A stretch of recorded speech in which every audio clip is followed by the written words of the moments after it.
দেখে নাই, বিবাহের আগে যার সাথে কোনো কথা হয় নাই, শুধুমাত্র বিবাহের মাধ্যমে একজন আরেকজনের জন্য জান উৎসর্গ করতে প্রস্তুত। কেন? এখানে মহাব্বত আছে।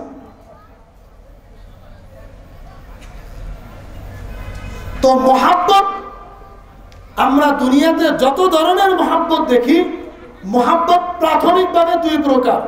কয় প্রকার ভাই? মহাব্বত প্রাথমিকভাবে দুই প্রকার। হাদিসের ভাষায় এক প্রকারের নাম হলো গায়রে ইখতিয়ারি। গায়রে ইখতিয়ারি মহাব্বত। গায়রে ইখতিয়ারি অর্থ মানুষের অর্জন করা নয়, আল্লাহ তাআলার পক্ষ থেকে মানুষের অন্তরে, মাখলুকাতের অন্তরে মহাব্বত সৃষ্টি করে দেওয়া, এটাকে বলে গায়রে ইখতিয়ারি। অর্জন করা সম্ভব না, আল্লাহ তাআলা যাকে যতটুকু দিছে ততটুকুই তার ধন। মাখলুকাতের মধ্যেও মহাব্বত আছে। বাঘ যতই হিংস্র প্রাণী হোক বাঘ, কিন্তু সে তার সন্তানকে খায় না। সাপ যতই ভয়ঙ্কর মাখলুকাত হোক, তার সন্তানকে খায় না। কুকুর যতই মানুষকে কামড়ায়, কিন্তু তার সন্তানকে কিন্তু কুকুর কামড়ায় না। কুকুরের মধ্যেও মহাব্বত আছে। তো মহাব্বতের এক প্রকার হলো গায়রে ইখতিয়ারি, যেটা অর্জন করা সম্ভব নয়, আল্লাহ তাআলা যাকে দান করে, যতটুকু দান করে ততটুকুর মালিক সে। যেমন মায়ের মহাব্বত সন্তানের দিকে। সন্তান এখনো সে দেখতে পায় নাই, মা সন্তানকে এখনো দেখতে পারে নাই, মায়ের পেটে আসছে, মাঝে মধ্যে সন্তান মায়ের পেটের মধ্যে লাফালাফি করে, তো মা অন্যদেরকে বলে, দেখেন আমার পেটের বাচ্চা তো লাফালাফি শুরু করছে। স্বামীকে বলে, তার মাকে বলে, বাবাকে বলে, মা খালাদেরকে বলে। কিন্তু হঠাৎ করে যদি কোনোদিন পেটের বাচ্চার লড়াচড়া বন্ধ হয়ে যায়, দৌড়ে যায় ডাক্তারের কাছে, ডাক্তার সাহেব দেখেন আমার পেটের বাবু কেন নড়াচড়া করতেছে না। অথচ এই মহাব্বত এমন ভাবে আল্লাহ তাআলা মায়ের অন্তরে দিছে যে মা এখনো তার বাচ্চাকে দেখে নাই, কিন্তু তার প্রতি এক ধরনের মহাব্বত চলে আসছে। এই মহাব্বতকে বলে গায়রে ইখতিয়ারি, যেটা মানুষের অর্জন করা সম্ভব নয়। ঠিক সন্তানরাও পিতামাতাকে যে মহাব্বত করে, সেই মহাব্বতটাকেও গায়রে ইখতিয়ারি বলে। হাদিসের পরিভাষায় এই মহাব্বতকে হুব্বে তবিঈ বলে। তবিয়তগতভাবেই আলাদা করে মহাব্বত পয়দা করতে হয় না, মন থেকে এমনিই মহাব্বত চলে আসে। আরেক ধরনের মহাব্বত আছে, যে মহাব্বতকে ইখতিয়ারি বলে, সেটা অর্জন করতে হয়। আপনা আপনি অর্জন হয় না, বরং এটা অর্জন করতে হয়। যেমন ছাত্র এবং শিক্ষকের মাঝখানে যে মহাব্বত, ছাত্র শিক্ষককে মহাব্বত করে, সে আমার টিচার, আমার শিক্ষক, এই সম্মানে তাকে মহাব্বত করে। তো মহাব্বতে ইখতিয়ারি যেটা মানুষের অর্জন করতে হয়, সেটা আবার দুই প্রকার। একটাকে বলে হুব্বে আকলি, আর একটাকে বলে হুব্বে ঈমানি। হুব্বে আকলি হলো আকল মানুষকে বলে, তার জ্ঞান বুদ্ধি মানুষকে বলে, তার ধারণা মানুষকে বলে যে ইনি তোমার শিক্ষক, তাই তুমি তাকে ভালোবাসো, শ্রদ্ধা করো। স্বামী স্ত্রীর মহাব্বতটাও হুব্বে আকলি। স্ত্রীকে তার ব্রেন, তার জ্ঞান, তার বিবেক বুদ্ধি বলে এ তোমার স্বামী, তাই তুমি তাকে শ্রদ্ধা করো, ভালোবাসো। আর স্বামীর মধ্যেও স্বামীর আকল এই তাড়না দেয় যে এ তোমার স্ত্রী, তাই তুমি তাকে ভালোবাসো। স্বামী স্ত্রীর মহাব্বতটাও হলো হুব্বে আকলি। আরো সহজ ভাষায় বললে যুবকরা বুঝবেন, হুব্বে আকলি হলো সাধারণত মানুষ, ছেলে পেলে, যুবক যুবতীরা আই লাভ ইউ নামে যে প্রেম প্রীতি করে থাকে, এটাকে বলা হয় হুব্বে আকলি। এখন ভালো করে বুঝছেন তো? একটা ছেলের মাথায় তার বিবেক বুদ্ধি বলে এই মেয়েটা সুন্দর, অতএব তাকেই ভালোবাসো, তাকে বিবাহ করলে তুমি জান্নাত পাওয়া গেলা, তাই তার পিছনে ছুটে। একজন যুবতীর মাথায় এই বিবেকটা দেওয়া হয় যে ছেলেটাকে দেখতে সুন্দর, তাকে ভালোবাসো, এই হবে সেই হবে, তাই ভালোবাসে। এই আকলের বুদ্ধি ছাড়া এখানে ভালোবাসার কোনো সিস্টেম নাই, কোনো সুযোগ নেই। কারণ এই ছেলে এবং মেয়ের সাথে আত্মীয়তার কোনো সম্পর্ক নাই, দেখা জানার কোনো সম্পর্ক নাই, শুধু আকল বলছে তাই। এরপরে বিবাহ শাদী হইলে সে আকলই আবার বলে তুমি যাকে বিয়ে করছো সুন্দর না, ভালো না, তোমার কথা শুনে নাই। আকল আবার তাকে তাড়না দেয়, ভালো না বিদায় তাকে আবার তালাক দাও, আবার দেয় তালাক। তাহলে এই যে ঘটনাগুলো হচ্ছে, এখানে যে মহাব্বত কাজ করতেছে, সেই মহাব্বতকে হাদিসের পরিবেশে বলে হুব্বে আকলি। মুহতারাম হাজিরিন,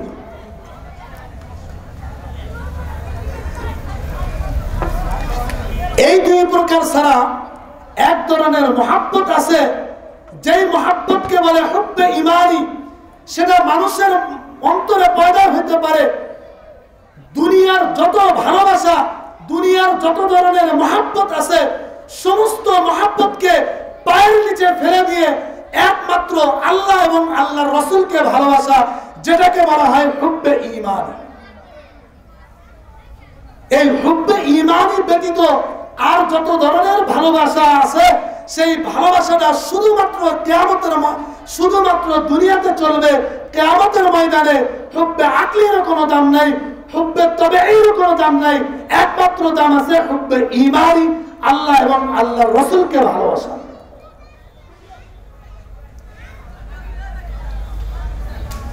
ইমাম বুখারী রাহমাতুল্লাহি আলাইহি 15 নম্বর হাদিস এনেছেন, লা ইউমিনু আহাদুকুম হাত্তা আকুনা আহাব্বা ইলাইহি। নবী করিম সাল্লাল্লাহু আলাইহি ওয়াসাল্লাম ইরশাদ করতেছেন, হে দুনিয়ার মুমিনরা, দুনিয়ার যত ধরনের ভালোবাসা আছে, মায়ের সাথে ছেলে সন্তানের সম্পর্ক, ওস্তাদ চাকরিদের সম্পর্ক, আত্মীয় স্বজনের সম্পর্ক, মাখলুকাতের সম্পর্ক, যত ধরনের সম্পর্ক আছে, কোন সম্পর্ক দুনিয়াতে আখিরাতে কাজে লাগবে না। একমাত্র সম্পর্ক, একমাত্র ভালোবাসা, দুনিয়ার সমস্ত মাখলুকাত থেকে ভালোবাসা উঠিয়ে নবী এবং তার প্রভু আল্লাহ তাআলার ভালোবাসা যার মধ্যে আছে, সেই হবে কামিয়াব। লা ইউমিনু আহাদুকুম হাত্তা আকুনা আহাব্বা ইলাইহি। তোমাদের কোন ব্যক্তি ততক্ষণ পর্যন্ত পরিপূর্ণভাবে ঈমানদার হইতে পারবে না, মুমিন হইতে পারবে না, যতক্ষণ পর্যন্ত তার ছেলে সন্তান, বিবি বাল বাচ্চা, পিতা মাতা, আত্মীয় স্বজন, দুনিয়ার সমস্ত মানুষের মহব্বতকে ফেলে দিয়ে আমি আল্লাহর রাসূলকে বেশি ভালো না বাসবে। দুনিয়ার সব ভালোবাসা থাকবে, এটা দুনিয়ার নিজাম ঠিক রাখার জন্য, কিন্তু এই ভালোবাসা দিয়ে আখিরাতে পার পাওয়া যাবে না। আখিরাতে পার পাওয়া যাবে না। পিতা মাতার ভালোবাসা, ছেলে সন্তানের ভালোবাসা, মাল সম্পদের ভালোবাসা, আত্মীয় স্বজনের ভালোবাসা, ক্ষমতার লোভ লালসা, যত ধরনের ভালোবাসা আছে, কোন ভালোবাসাই ইন্তেকালের পরে কাজে লাগবে না। একমাত্র আল্লাহ এবং আল্লাহর রাসূলকে যে যত বেশি ভালোবাসতে পারবে, সেটাই হবে কামিয়াবি। আল্লাহ রাসূলের এবং তার আল্লাহ তাআলা এবং আল্লাহ রাসূলকে ভালোবাসা। আল্লাহ এবং আল্লাহ রাসূলের ভালোবাসার অর্থ কি? আল্লাহ এবং আল্লাহ তাআলার রাসূল যে সমস্ত বিধি বিধান তার উম্মতদেরকে শিখিয়ে দিয়েছেন, কোরআন এবং হাদিসের মধ্যে বর্ণনা করে গেছেন, সেই সব হুকুম আহকামকে পরিপূর্ণভাবে মানাই হবে আল্লাহ রাসূলের প্রকৃত ভালোবাসা। কিন্তু এই ভালোবাসার ক্ষেত্রে কেউ রাসূলকে ভালোবাসা বাসতে গিয়ে এত বাড়াবাড়ি করছে যা গ্রহণযোগ্য নয়, ভ্রান্ত। আবার এক শ্রেণী আছে নবীজিকে ভালোবাসা থেকে বিরত রেখে এত নিচে নামাইছে যে এটাও নবীজির শানের খেলাফ হয়েছে। আপনারাই বলেন, কেউ যদি স্ত্রীকে ভালোবাসতে বাসতে মা বলে ডাক দেয়, স্ত্রী থাকবে?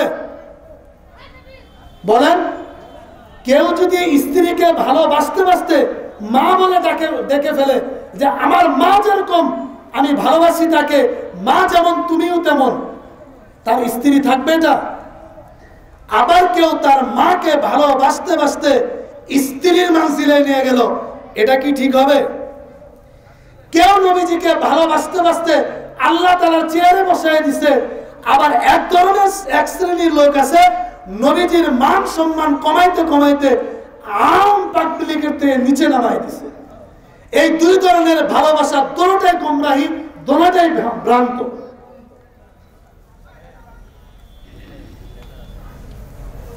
এক শ্রেণীর লোক আছে না, এই যে রবিউল আউয়াল শুরু হয়ে গেছে, পড়বে নি মিলাদ পড়বে, 12 রবিউল আসলে নাচানাচি শুরু করবে। তাদের ধারণা নবীজি তাদের মজলিসে আসে, নবীজি হাজির নাজির গায়েব, এটা নবীজির ব্যাপারে বিশ্বাস করলে ঈমান থাকবে? ঈমান থাকবে?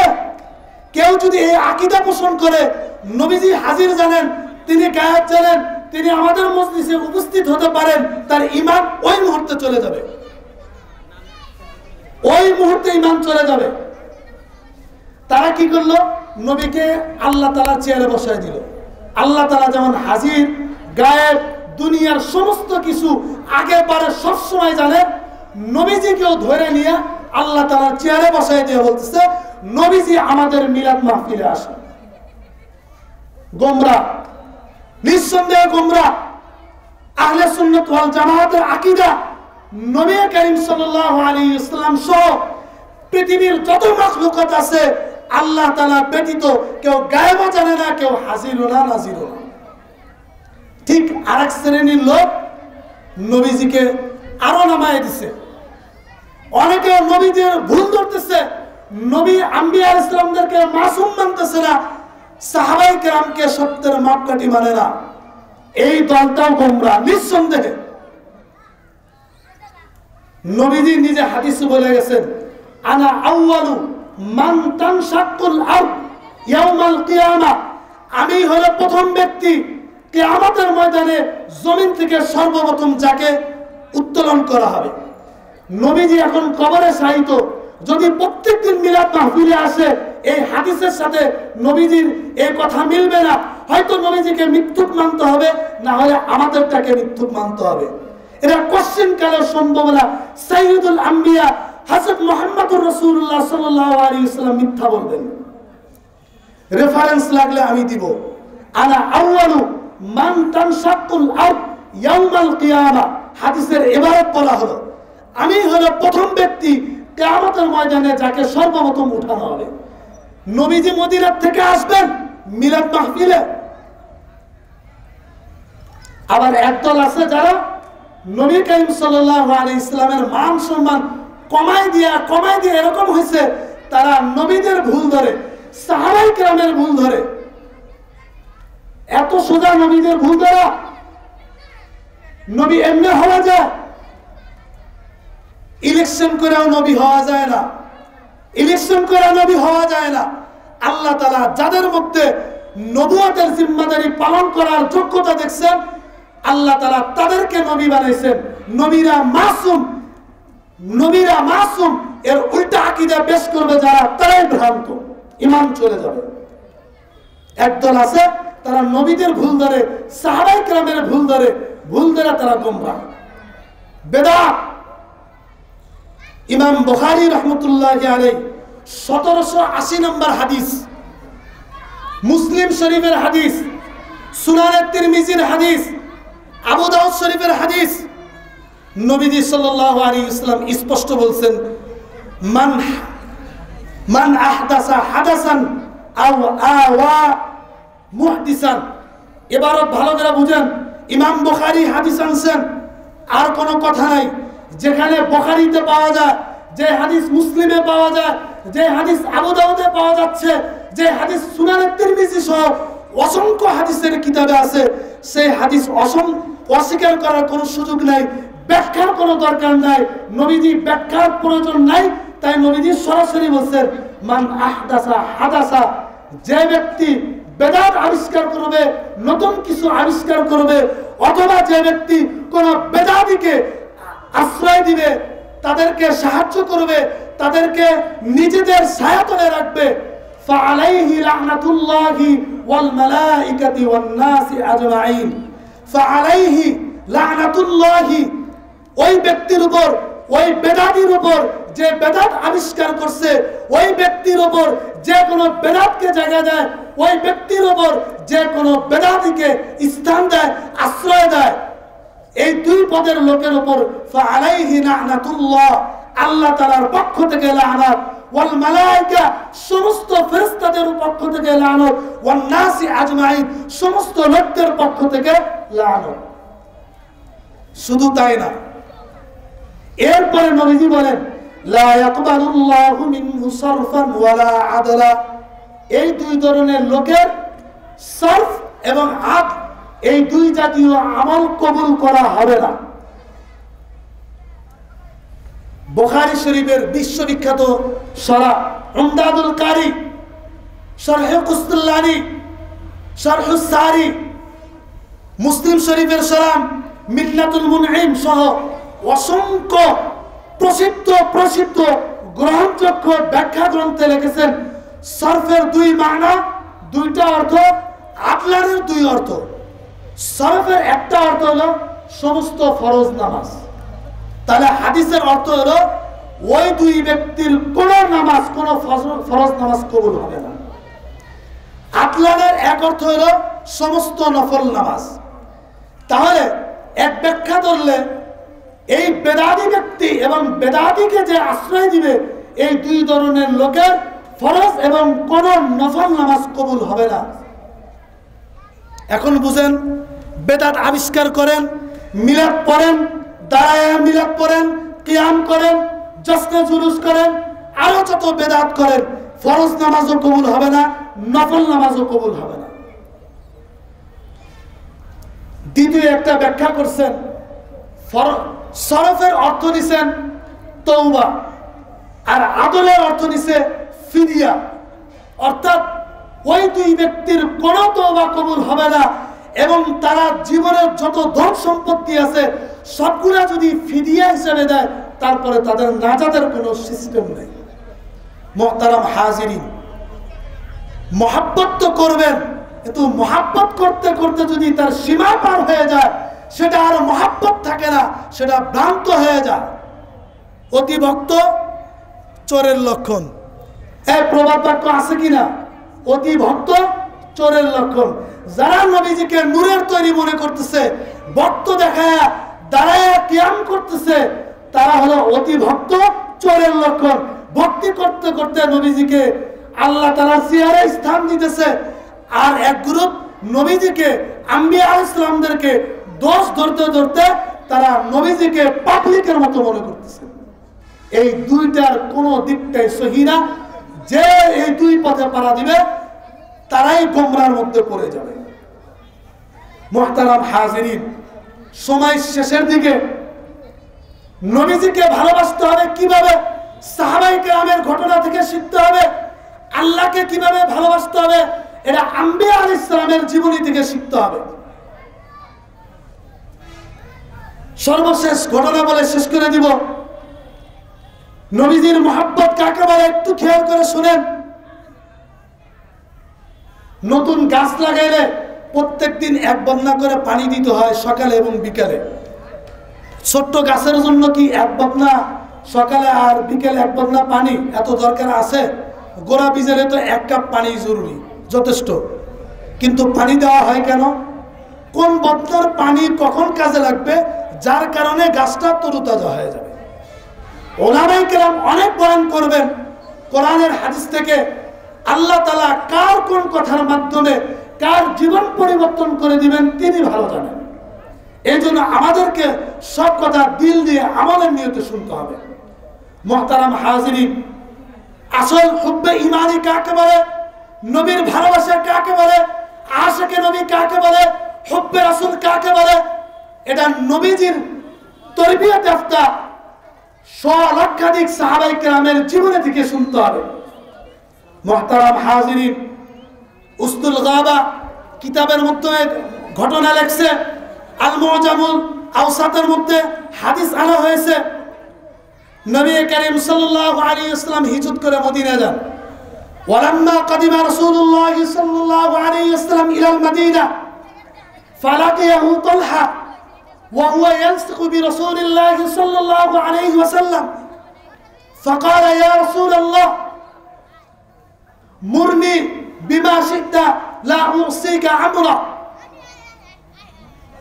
নবী করিম সাল্লাল্লাহু আলাইহি ওয়াসাল্লাম হিজরত করে মদিনায় চলে গেছেন।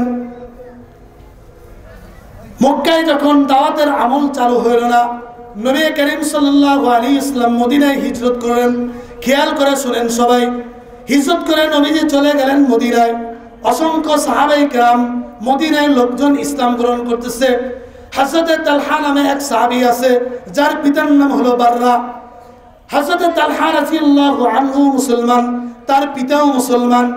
হযরত বাররার নামে কিসসা লেখছে কিতাবে, হাদিসের মধ্যে কিসসা আছে।